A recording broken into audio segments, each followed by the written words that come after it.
6 of my diary, my virtual diary. So if you have to catch up, you should go to page 1. Page 1 is where I started my second journey into infertility treatments and processes, and meeting a new specialist over the phone because of COVID-19. So if you have to catch up, I would suggest starting at 1. But if you're just getting here, hi, thank you for tuning in. But don't forget to subscribe. If you subscribe and hit the bell, you have to hit the bell to get your notifications. So anytime I upload a video, you will get that notification that something new has happened. You don't want to miss the day where I say, me and Greg are having a baby. So definitely hit the bell so you can journey and walk with me. Also, Greg, my honey, will be interviewed in the next video. So make sure you hit the bell so you can get that notification when that interview posts.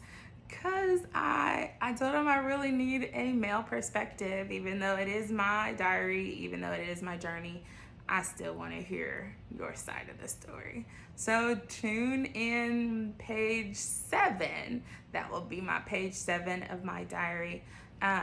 So getting right into it, the first update will be infertility update.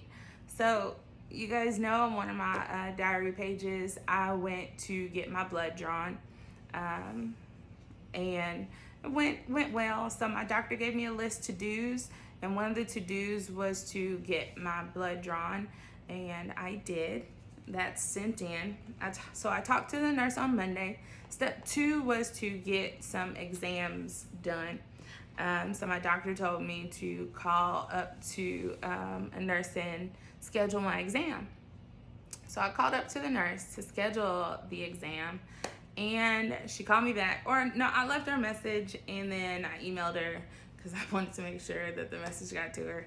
But she called me back and she told me that they shut down this exam. Like, they're not giving away this exam anymore due to the restrictions on COVID-19.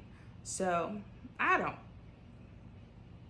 don't know why Christine thought that she was gonna hit the ground running. In the back of my head, I was like, how am I gonna get around all of this with the coronavirus and COVID-19? I don't know. But if you give me a to-do list, Chris has to boop, boop, boop, get it in line, especially if it is gonna help me grow my family. If you tell me to do something, I am on it. I'm giving coffee away. I am losing weight. I am setting up appointments, giving blood so it could be tested. So I don't know why I thought that I was just gonna keep on going, but somewhere in me I had hope that I was gonna keep on going, but it stopped. So infertility update might be postponed until COVID-19 is gone. It really hurt my heart. But the cool thing about that, I think, not the cool thing, but the interesting thing is I got something in the mail. But let me remind you that I bought it the day that I had a breakdown when I met my specialist.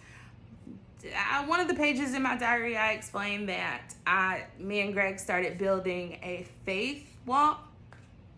So anytime that we have a really, really bad day, we go out and buy some diapers or some baby items. And there was one thing that came in the mail yesterday, and it was the same day that the nurse said that the exams would be canceled and the journey would be postponed. Like, I'm going crazy because, like, don't start me on the journey and stop me. Because I was going. So I had a low moment again. I really did. Because my hope, you know how when your hope goes up and your hope goes back down and your hope goes up, it's a lot. It's a lot on the heart and it's a lot on your emotions. But cool thing is my whole package didn't come in at once. You remember when I showed you my other onesie? And it was so cute. But another onesie came in, and it's so cute too. It's so cute. Look what it says. For this child I have prayed. This is so cute. For this child I have prayed. 1 Samuel 1:27. If you don't know where that came from, it comes from Hannah's story. If you don't know Hannah, definitely give it a study. It's more than just infertility, but her main thing that she's known for is that in the Bible it explains that God shut up her womb, but she kept praying through the struggles and the hard time. She really wanted a baby. And in 1 Samuel 1:27, when she finally got her baby, she went back to Eli, which is the prophet. She went back to the prophet to show him that God answered her prayer.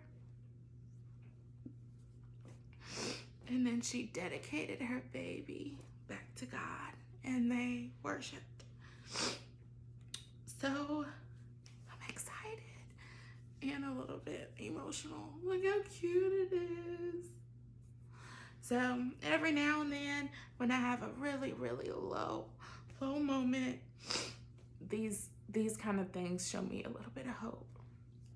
That is my infertility update. That's really all that I have for that one, because everything else is going to be postponed, unfortunately. So, but the reason why I thought of doing this one is because I was reading my book, Wait and See. And when I was reading my book, it's Wait and See by Wendy Pope. She's a pretty good one. And it's not all about infertility. It's her explaining things about David's life that could give a better description or parallel waiting on something. And it's a Bible study too. Every chapter has a Bible study, and at the end you're writing your own story. So I really love it. Good job, Wendy Pope. I give you 2 thumbs up. Even though I'm not all the way done, I would give you 2 thumbs up right now. So I read over the statement that says, "What about me?" And going through this journey, every now and then I would say, "What about me?" So I am going to give you 3 truths that I have learned, because I need to fix all this. 3 truths I have learned when my mind goes into the statement, "What about me?" So stay tuned. So I have my notes so I don't babble too much. But 3 truths about when I used to say, "What about me?" These are my 3 truths that I have noticed when I go down the path of when I say, "What about me?" All right, so because I didn't do so well. Okay, so on number 1, first thing I noticed when I said, "What about me?" is I took the focus out of our marriage. Let me explain. When I said, "What about me?" it's just to me, just to Christine. I don't know how everybody else felt about it. Dear Journal, when you say, "What about me?" you are taking away the focus from marriage. Because when I went into "What about me" mode, it was a little self-centered.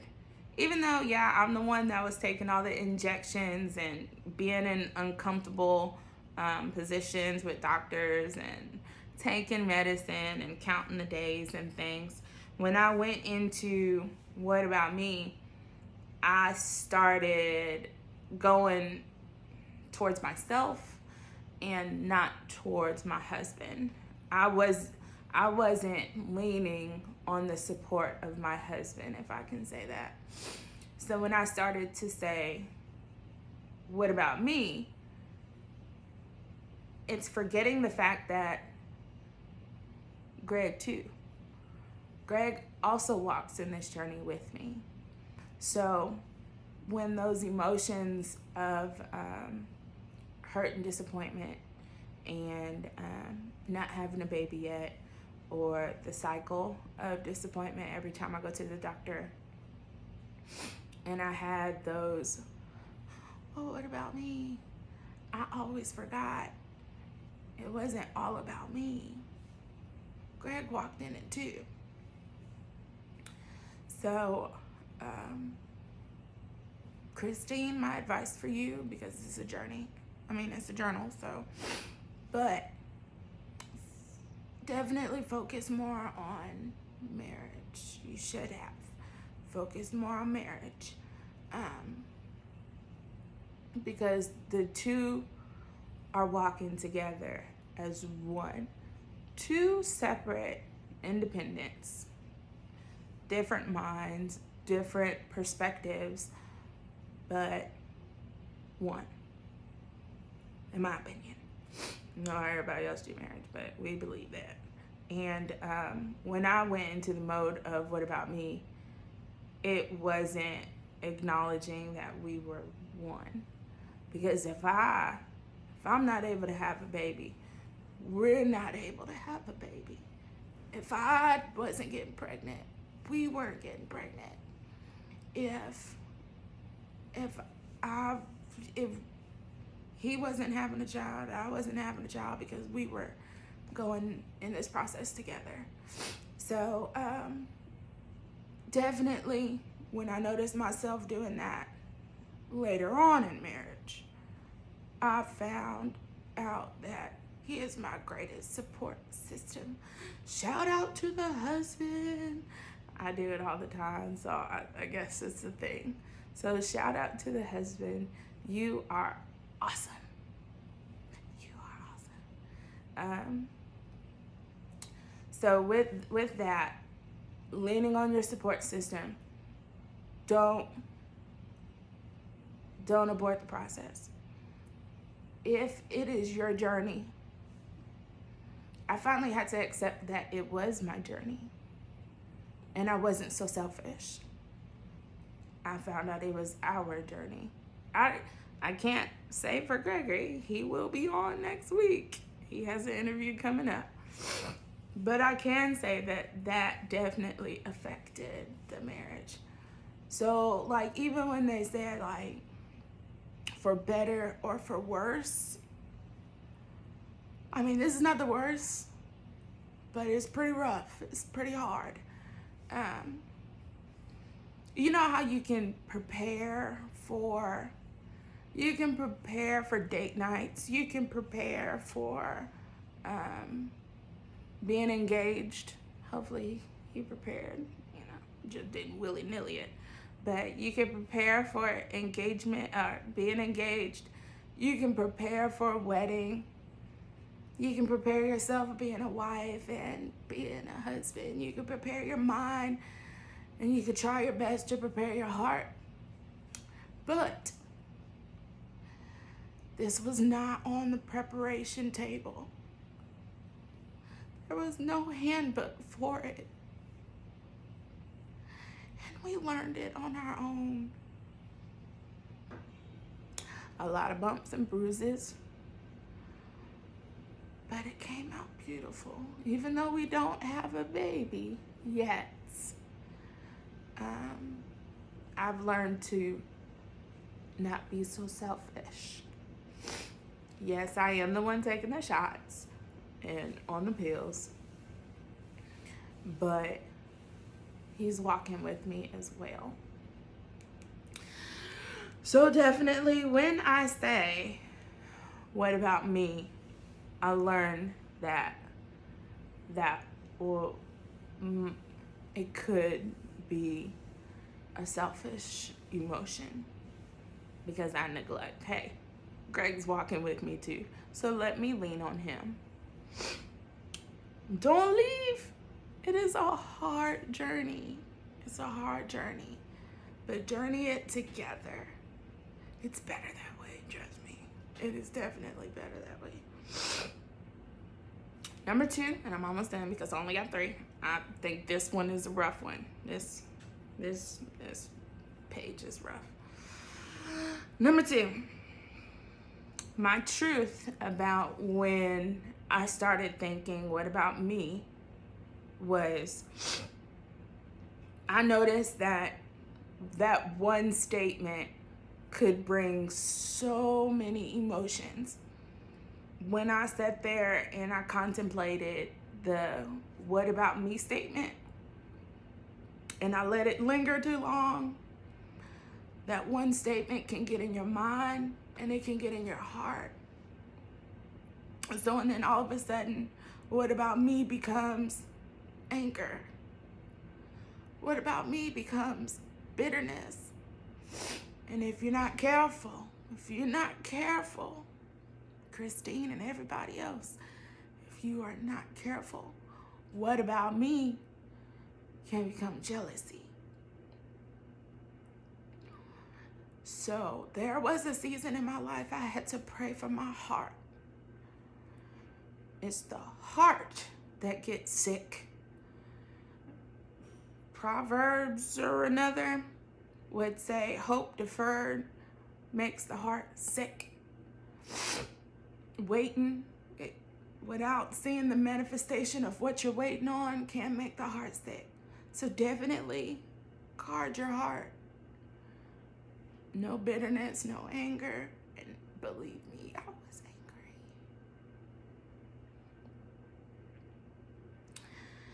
angry. Bitterness. And if you are not careful, jealousy. Don't you suffer this alone. I can't suffer it alone. I definitely need somebody. Husband is the best one. So number 2, don't let all the rest of those emotions get to you. By one statement, what about me? Or you can say like, why me? Why me? A whole lot of other emotions can come through with just a tiny statement.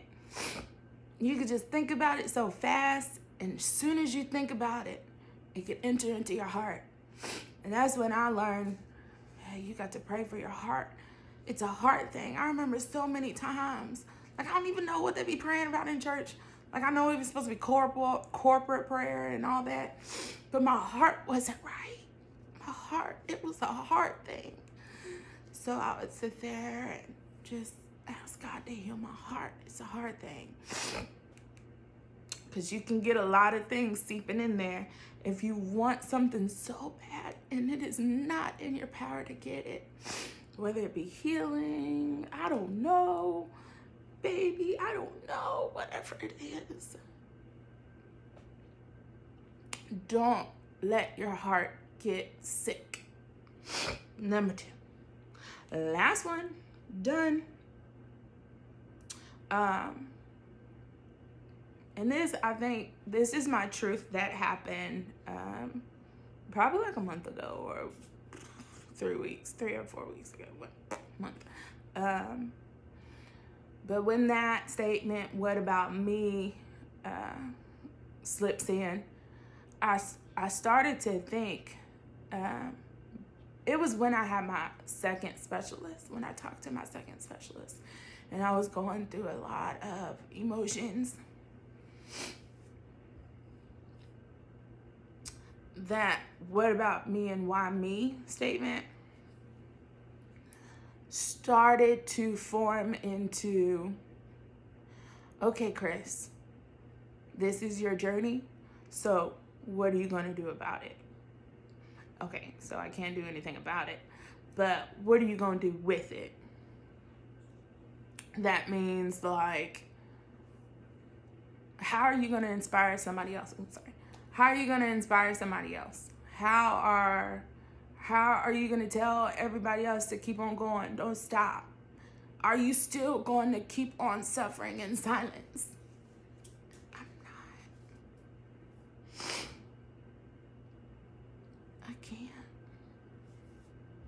It's unhealthy for me. And this is therapeutic. Because honestly, I sometimes look back at the 10 things that I've learned, and I have to remind myself, you have to keep it before you often. If you are going through a painful journey, you have to keep it before you. So that is my 3. So, okay, but I started a virtual diary, virtual journey. That I don't have to write it down anymore, because nobody's gonna see my journals. Nobody's gonna be inspired by it. I'm not writing a book. If somebody out there wants to write my book, I'm here, I'm waiting. But there's no book. So how I feel that I can inspire somebody is to vlog the journey. Let you know that it'll be some hard days, but it'll be some easy days. Lean on your support system and don't give up hope. Never give up hope. So and don't lose faith. Don't lose faith. If you have to pray that God don't let you go, man, that was my prayer for a while. That God just don't let me go. Because I have a feeling that Christine is letting go. She's letting go. She's letting this go. She's letting all of this go. Marriage, just everything. I don't want none of it. Don't let go. It'll be beautiful. Marriage gets beautiful. Lean on your support system, and then one day, isn't it cute? So tune in next time for a interview with my husband, my honey. Those are my 3 truths about saying what about me. Be careful with saying what about me. Tune in next time for page 7.